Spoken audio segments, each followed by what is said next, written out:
Paano malalaman kung puro na ang kanawayon? Sa pag-aalaga ng mga manok, mahalagang malaman kung puro ang lahi ng iyong kanawayon.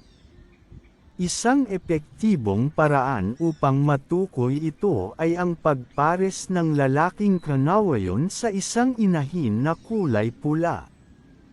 Unang hakbang ay ang pagpili ng tamang inahin. Siguraduhin na ang inahin ay purong pula upang makuha ang tumpak na resulta. Pagkatapos, ipares ang lalaking kanawayon sa inahin. Obserbahan ang kanilang interaksyon at tiyaking maayos ang kanilang pagkakasama. Kapag nanganak ang inahin, suriin ang mga anak. Kung lahat ng mga ito ay kanawayon, masasabing purong-puro na ang iyong kanawayon.